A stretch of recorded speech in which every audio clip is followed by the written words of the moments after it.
Welcome to my channel. Raj arrest ని ఆపి ఆధారాలతో సహా రాహుల్ ని అరెస్ట్ చేయించిన కావ్య. అసలు ఇదంతా ఎలా జరిగిందో ఏంటో తెలుసుకోవాలి అనుకుంటే ఈ వీడియోని చివరి వరకు స్కిప్ చేయకుండా చూసేయండి.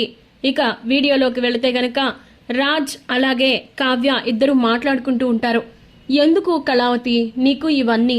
నువ్వు సైలెంట్ గా నార్మల్ గా నీ పన్ను చేసుకోవచ్చు కదా. నువ్వు ఇప్పుడు ఇంట్లో వాళ్ళందరి విషయంలోనూ ఇన్వాల్వ్ అయితే మనకి కదా నష్టం అని చెప్పి అనగానే, లేదండి నేను ఇక మీదట ఎవరి విషయంలోనూ ఇన్వాల్వ్ అవ్వదలుచుకోలేదు. ఎందుకు అంటే నాకు మాత్రం ఎందుకు ఈ తలనొప్పి, అందుకే అనవసరమైన విషయాల్లో తలదూర్చాలి అనుకోవడం లేదు అని చెప్పి కావి వెళ్ళిపోతుండగా చేపట్టుకొని ఆపి, ఎందుకు కళావతి అలా నిష్ఠూరంగా మాట్లాడతావు? నేనిప్పుడు ఏమన్నానని?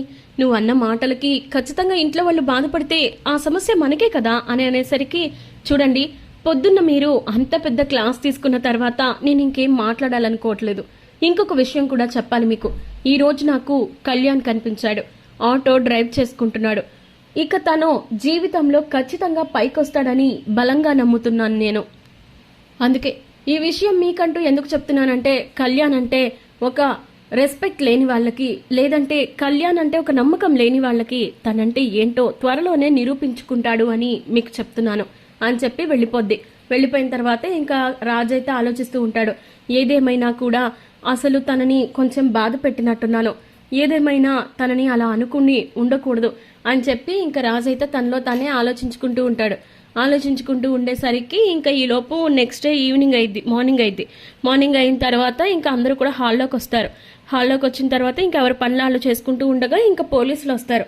పోలీసులు లోపలికి వచ్చి ఇక్కడ స్వరాజ్ ఎవరు అని చెప్పి అడిగేసరికి ఒక్కసారిగా అందరూ కూడా ఇదేంటి పోలీసులు వచ్చారు ఏమై ఉంటుంది అని చెప్పి వాళ్ళలో వాళ్ళే అనుకుని, నేనే సార్, ఏంటి విషయం అని చెప్పి రాజ్ అంటాడు. ఇక అప్పుడు మొత్తం అందరూ కూడా షాక్ అయిపోతారు. ఇక అప్పుడు పోలీసులేమో వచ్చి, సార్ మేము ఇవాళ పొద్దున్న తెల్లవారుజామున పెట్రోలింగ్కి వెళ్ళింది, అక్కడ ఒక ట్రక్ ట్రాలీ దొరికింది మాకు, అది చెక్ చేస్తే అందులో స్మగుల్ గూడ్స్ ముఖ్యంగా ఫేక్ గోల్డ్ అనేది ట్రాన్స్పోర్ట్ అవుతుంది, అది ఎక్కడి నుంచి ఎక్కడికి ట్రాన్స్పోర్ట్ అవుతుంది అని చెప్పి కనుక్కుంటే మీ కంపెనీకే ట్రాన్స్పోర్ట్ అవుతుందని తెలిసింది. స్వరాజ్ గ్రూప్ ఆఫ్ కంపెనీస్కి సంబంధించిన కంపెనీకి ఆ గోడ్స్ అనేది ట్రాన్స్ఫర్ అవుతుంది.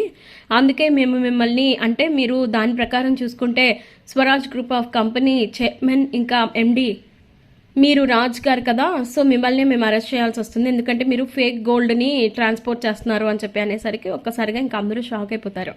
ఇక అప్పుడు స్వప్న వచ్చింది, ఏం మాట్లాడుతున్నారు ఏసీపీ గారు, మీరు మా రాజ్ని ఎలా అరెస్ట్ చేస్తారు అని చెప్పి అంటే, అదేంటమ్మా అలా అంటున్నారు, ఆయనే కదా ఆ కంపెనీకి చైర్మన్ ఎండి, మరి అలాంటప్పుడు అతన్నే కదా ఖచ్చితంగా అరెస్ట్ చేయాలి, అయినా ఆయన పర్మిషన్ లేకుండా ఆ కంపెనీకి ఏమీ వెళ్ళదు కదా, మరి అలాంటప్పుడు మీరు ఆయన్నే కదా అరెస్ట్ చేయాలి అంటారు, మరి మీరు ఇప్పుడు ఎలా మాట్లాడుతున్నారేంటి అని చెప్పి పోలీస్ అయితే స్వప్నని అడుగుతాడు. అడిగేసరికి మీరు పొరపాటు పడుతున్నారండి, దీనికి రాజ్కి ఎలాంటి సంబంధం లేదు అని చెప్పి స్వప్న అడుగుతుంది. చూడండి అమ్మా, ఇది క్రైమ్ ఆయన చేశాడా లేదా అనే విషయం పక్కన పెడితే ఎండి ఆయనే కాబట్టి బేసిక్ రూల్స్ ప్రకారం ఆయన్నే మేము అరెస్ట్ చేయాల్సి ఉంటుంది.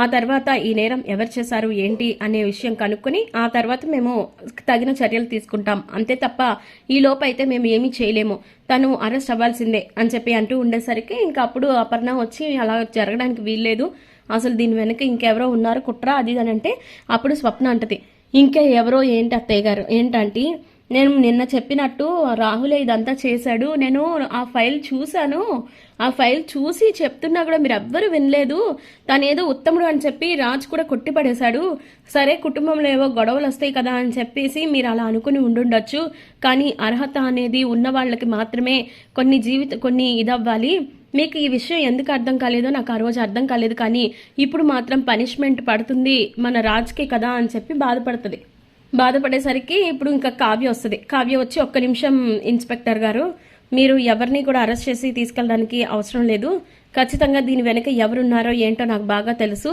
వాళ్ళకి సంబంధించిన డీటెయిల్స్ ఇంకా ప్రూఫ్లు నేను ఇప్పుడే తీసుకొస్తాను అని చెప్పి తన రూమ్లోకి వెళ్ళి ఇంకా ఫైల్ తీసుకొచ్చి చూపించిన తర్వాత ఇంకా ఒక్కసారిగా ఇక పోలీసులు కూడా షాక్ అయిపోతారు. ఎందుకంటే ఇంకా అందులో రాజ్ కాదు రాహుల్ అని చెప్పి ఇంకా సిగ్నేచర్ ఉంటుంది. సిగ్నేచర్ ఉండడంతో, అదేంటమ్మా ఈ ఫైల్ మీద రాహుల్ అని సిగ్నేచర్ ఉంది అంటే క్రైమ్ చేసింది రాజ్ గారు కాదా అని చెప్పి అనేసరికి, మేము చెప్పేది అదే కదా ఇన్స్పెక్టర్ గారు, ఈ కంపెనీలో ఖచ్చితంగా ఈ డీల్ని కంప్లీట్ చేసింది ఈ రాహులే, ఈ రాహుల్ ఇంకెవరో కాదు, మా రుద్రాణి ఆంటీ గారి కొడుకు, కాబట్టి అతన్ని మీరు అరెస్ట్ చేయించుకోవచ్చు అని చెప్పి అనేసరికి అది ఇప్పుడు బాగా సరిపోయింది అని చెప్పేసి స్వప్న అంటది. ఇక ఆ మాటతో ఒక్కసారిగా ఇంకా ఇంట్లో వాళ్ళందరూ కూడా కొంచెం షాక్ అవుతారు. ముఖ్యంగా రుద్రాని ఇంకా రాహుల్. ఏం మాట్లాడుతున్నావు? నువ్వేదో ఫోర్జరీ చేయించి లేకపోతే ఇంకో ఏదో ఫైల్ తీసుకొచ్చి దాని మీద రాహుల్ అనే పేరుండగానే ఇక నేనైపోతానా? పిచ్చి పిచ్చి వేషాలు వేయద్దు అని చెప్పేసి తిడతా ఉంటాడు. తిడుతూ ఉండేసరికి ఎవరు పిచ్చి పిచ్చి వేషాలు వేస్తున్నారో ఇప్పుడు తెలుస్తుంది రాహుల్ అని చెప్పి ఇంకా ఫోన్ తీసుకొచ్చి అందులో ఒక వీడియో పెట్టిద్ది. ఆ వీడియోలో ఏముంటుందంటే ఇక రాహుల్ రుద్రాని ఇద్దరు మాట్లాడుకుంటున్న వీడియో ఉంటుంది.